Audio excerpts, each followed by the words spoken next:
Assalamu alaikum wa rahmatullahi wa barakatuhu. Bandiraɓe sehilaɓe janggiyankoɓe, ene wayno kadi en garti e windande men hande. Windande ekko hijjo Pulaar wattore 12 windande. Hande noon eɗen janga ko wiyete ma. Ɗo woni ma. Ɗo woni ma gasi. Ɗo woni am e gasi. Ɗo woni mam e mam gasi. Ɗo woni mi e mi. Ɗo woni im e im. Ay. Ɗo woni mim e mim. Ɗo woni me e me. Ɗo woni em e em. Ɗo woni mem e mem. Nani e mem. Ɗo woni mo e mo. Ɗo woni om e om. Ɗo woni mom e mom gasi. Ɗo woni wonno kala woni enen ɗo ne saɗi seɗa ene seɗa yaade. Ɗo wona mu e mu e mu. Ɗo woni e ɗo woni mum e mum gasi. Ɗum ɗo ko jangete e ma e hewde ɗo haaɗi. So ɗiggi a serti e ndeɗo majjere ngara mbaɗen daniyen ni momtun alluwa ngal ha laaɓa cer mbawen janngude. Ay laaɓi de wadde janggen ha laaɓa. Ɗo woni ma e ma.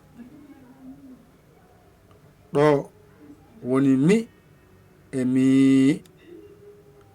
Ɗo woni me e me. Ɗo woni mo e mo. Ɗo woni mu e mu. Wadde a faami masde ɗe ko ɗo ɗe goni ɗe keedi yeeso. Mo dow fooɗani less fooɗa. Ɗo ngara bencita masde ɗe gado arde. Mo dow wasa fodde less fooɗa. Wadde mbiya am am. Ɗo mbiya im im. Ɗo mbiya em em. Ɗo mbiya om om. Ɗo mbiya hayde ɗo timmi. Ɗo kadi ngara lomba masgal ngal nder. Mo dow o wasa fodde less o fooɗa. Mbiya mam mam. Ɗo mbiya mim mim.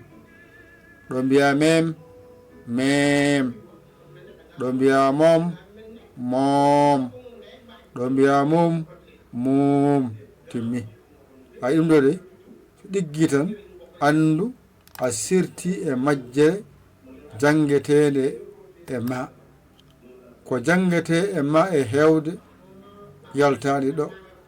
ɗum noon mbaɗani ma fooɗani, mi fooɗani, me fooɗani, mo fooɗani, mu fooɗani.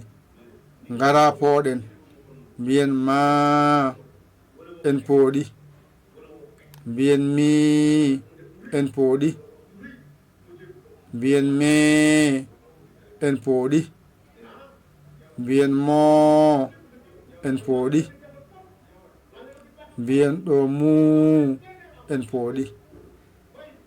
ɗo joni masɗe ɗe keedi ko yeeso ɗo noon masɗe ɗe gadi arde alkol ngal rewi hen no mbiyata am fooɗani ɗo ko i mbiya im fooɗani hay ɗo ko e woni ɗo mbiya em fooɗani hay ɗo ko o woni ɗo mbiya om fooɗani hay ɗo ko u woni ɗo mbiya fooɗani joni no foƴirte dani henne mbiya am hay ko a woni ɗon mbiya im hay ko i woni ɗo ɗo ko em hay ko e woni ɗon ɗo ko om hay ko o woni ɗo ɗo ko hay ko u woni ɗon ɗo ene fooɗi gasi ngara ɗo lomba mbiya mam ay aw ko lombiɗo nder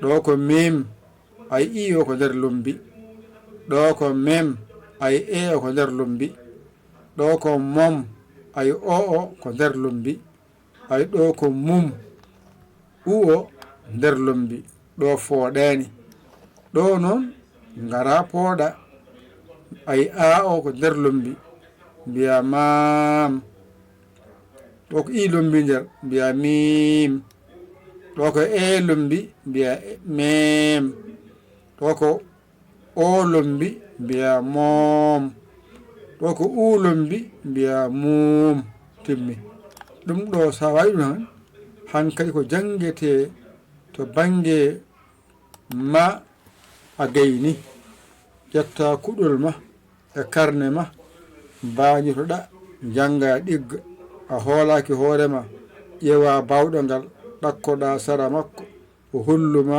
walluma ha jiiya lawol aɗa yamana walluma a saggi hen ngara saggere saggere ma kala ko sagguɗa ko saggeteɗa mbatta ko numéro ko 00 221 77 906 14 81 mbaɗa yaya mbaɗa li jawa sabo walla an goɗɗo cagguɗo jiɗɗo jeeyede jangde janggore ɗo rewata ha jettoɗa min rewɗon ma yetto min ngara kaala indema yettodema jamira kalanɗa sarɗiji ɗi aɗi belma min nannuma joɓa a wawa gaccuma ndeeƴa a jeeyi gandal ma a jeeyi jawdi ma nanga ha tiiɗa mofta ha moƴƴa nani e yo Allah wallu yo Allah newnu kadi yo Allah reen Allah gondiɗo mbaɗon hen balle mon e jingare moɗon mbaɗon hen balle moɗon e jingare moɗon oɗon janga o naftoro nafe gandal ngal nafe hen naftoroɗon hen o naftorima hen de wadde balle hen naftoroɗe hen yo Allah wallu ya reen ko musidɗo mon guiɗo mon saabu Allah yaya li kolo Sénégal alhamdulillahi rabbil alamina on jarama wassalam